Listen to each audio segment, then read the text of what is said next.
This is TWiT. Okay, so last Thursday the 7th, the European Union's DMA, the Digital Markets Act, went into force. Among many important features, it requires interoperability among specified, probably large, instant messaging systems. So here's what Meta recently explained about their plans. I'll give everybody a quick hint. It amounts to, if you want to talk to us, you got to use the Signal protocol. But we'll meet you halfway by making it possible for you to connect with our previously closed servers. So Meta wrote, to comply with the new EU law, the Digital Markets Act, which comes into force on March 7th, we've made major changes to WhatsApp and Messenger to enable interoperability with third-party messaging services. We're sharing how we enabled third-party interoperability, which they were shortened to interop, while maintaining end-to-end encryption and other privacy guarantees in our services as far as possible. On March 7th, a new EU law, the Digital Markets Act, comes into force. One of its requirements is that designated messaging services must let third-party messaging services become interoperable, provided the third party meets a series of eligibility, including technical and security requirements. And that's, of course, the key, because if not, Meta is able to say, no, not so fast. This allows, they wrote, users of third-party providers who choose to enable interoperability to send and receive messages with opted-in users of either Messenger or WhatsApp, both designated by the European Commission as being required to independently provide interoperability to third-party messaging services. For nearly 2 years, our team has been working with the European Commission to implement interop in a way that meets the requirements of the law and maximizes the security, privacy, and safety of its users. Interoperability is a technical challenge, even when focused on the basic functionalities as required by the DMA. In year one, the requirement is for one-to-one text messaging between individual users and the sharing of images, voice messages, videos, and other attached files between individual end users. In the future, requirements expand to group functionality and calling. To interoperate, third-party providers will sign an agreement with Messenger and/or WhatsApp and will work together to enable interoperability. Today, we're publishing the WhatsApp reference offer for third-party providers, which will outline what will be required to interoperate with the service. The reference offer for Messenger will follow in due course. While Meta must be ready to enable interoperability with other services within 3 months of receiving a request, it may take longer before the functionality is ready for public use. We wanted to take this opportunity to set out the technical infrastructure and thinking that sits behind our interop solution. Our approach to compliance with the DMA is centered around preserving privacy and security for users as far as is possible. The DMA quite rightly makes it a legal requirement that we should not weaken security provided to Meta's own users. The approach we've taken in terms of implementing interoperability is the best way of meeting DMA requirements whilst also creating a viable approach for third-party providers interested in becoming interoperable with Meta and maximizing user security and privacy. First, we need to protect the underlying security that keeps communication on Meta end-to-end encrypted messaging apps secure, the encryption protocol.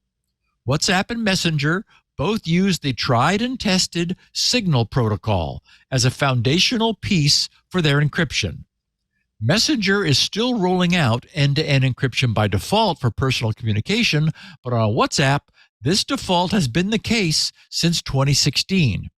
In both cases, we're using the Signal protocol as the foundation for these end-to-end encrypted communications as it represents the current gold standard for end-to-end encrypted chats.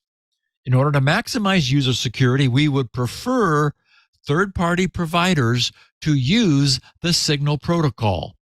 Since this has to work for everyone, however, we will allow third-party providers to use a compatible protocol if they're able to demonstrate it offers the same security guarantees as Signal.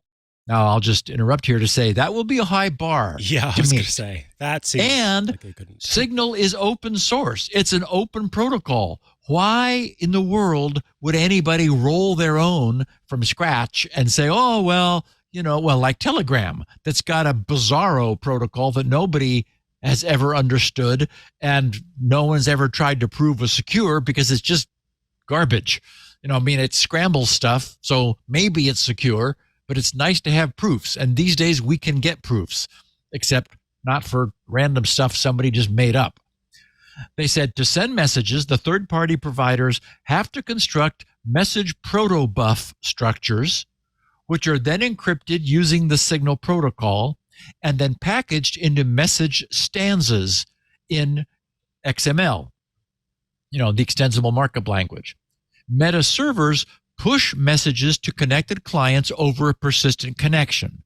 Third-party servers are responsible for hosting any media files their client applications send to Meta clients, such as image or video files. After receiving a media message, Meta clients will subsequently download the encrypted media from the third-party messaging servers using a Meta proxy service. It's important to note that the end-to-end encryption promise Meta provides to users of our messaging services requires us to control both the sending and receiving clients. This allows us to ensure that only the sender and the intended recipient can see what's been sent, and that no one can listen to your conversation without both parties knowing. Now, just to decrypt that corporate speak, what they're saying is, if we don't control the sending and receiving clients, which is to say, if we are going, out of our own, what am I looking for? Not out of band, out of. There's a current term. There's a well-known out of pocket, out of environment, out of. Out of environment. Then we can't make any representations about what happens to the message that you send out of our services, or where those messages come from into our services. So that's sort of them just sort of, stepping back, saying, only if you stay, within Messenger and WhatsApp are we willing and can we take responsibility over the messages that are being transacted. So, beware. Anyway, they finished saying, while we've built a secure foundation for interop that uses the Signal protocol encryption to protect messages in transit without ownership of both clients' endpoints, we cannot guarantee what a third-party provider does with sent or received messages, and we therefore cannot make the same promise. So again, they just said what I just said. I didn't realize that was coming. With those last two paragraphs, are they talking to, do you think they're talking to the potential services that are trying to connect and explaining their thinking here?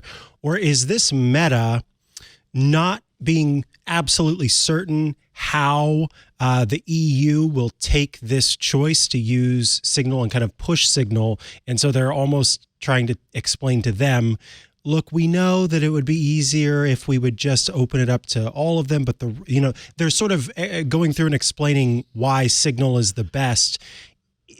It's just, I guess what I'm asking is, it kind of runs contrary to what the company said early on about having worked with the EU for so long on figuring this out. If what they're trying to do there is like, come on, EU, don't punish us further. We promise this works. Do you think this is more for those other third-party messaging platforms to go, look, we know that you might want to use something else, but it makes sense why we're doing this and why we have to have control of the sending and receiving?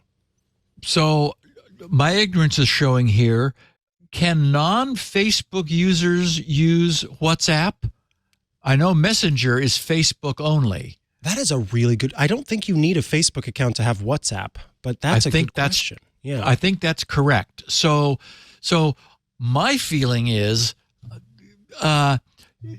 yes, other messengers might want to hook up, but even if you didn't have WhatsApp, the most obvious messaging system to connect would be Signal itself, right? Mm-hmm. Why wouldn't Signal, that invented the Signal protocol, say, Right. hey, yeah, we'll that sounds great. We'd like to be able to allow Facebook Messenger users and WhatsApp to interact with Signal users. So Signal themselves would be the obvious interop choice, but again, Telegram's going to have a hard time. I mean, there are lots of other, when I was talking last week about the various levels, level 0, 1, 2, and 3 that that Apple has assigned to messaging, there were some down at level 0 where encryption was optional that I'd never heard of, like QQ. What's that? Yeah, I but don't know. That's apparently some messaging app somewhere. So, again, if any other company is going to have a heavy lift, and basically I think what this means is, we're using Signal at Meta, and anybody else who wants to talk with us is going to have to do it too. Because again, Signal's bar is very high. Well, in fact, they just added post-quantum encryption Right. in Signal. So you're gonna if what Meta is saying is we'll connect to you if you're as good as Signal. Well, that now means if you also have post-quantum encryption available. Yeah, so basically it is saying you're going to need to use Signal because you're not going to be able to prove to us that anything else is secure. It won't be as good if it's not Signal, because Signal is the best, unless you ask Apple and they think, well, Signal is a level 2, we're level 3. It's like, okay, fine. So because Signal's rotating, because Apple is rotating their keys every 50 messages or every week, whichever comes first. Right. So they're saying, well, that gives us an advantage. So it's okay, fine. Yeah, I don't know. I'm with you in that I don't think that should bump it up to level 3. But at the same time, when I was reading through that explanation of everything, I did think that was cool because I hadn't considered how, having somebody's whole history of messages, even in a post-quantum world, using the same key. Yeah, using the same key, that means the whole thing. But this just means, boop, they only get access. That's pretty smart. That would be cool to see implemented. Yeah, I agree with you. It's like, well, why not do it if we can? And it was expensive to do it. They had to amortize that key across many messages because the key's 2K. And many messages are like, okay, Mom, I'm on my way. Right. So the per message overhead of 2K, that was insane. Yeah. When the message is 12 characters. So, Hey, it's Leo Laporte. I hope you've enjoyed this little snippet from Security Now. If you want the whole show, you can get it at our website, twit.tv/SN. Of course, you can subscribe to Security Now on your favorite podcast, or just click one of the links below.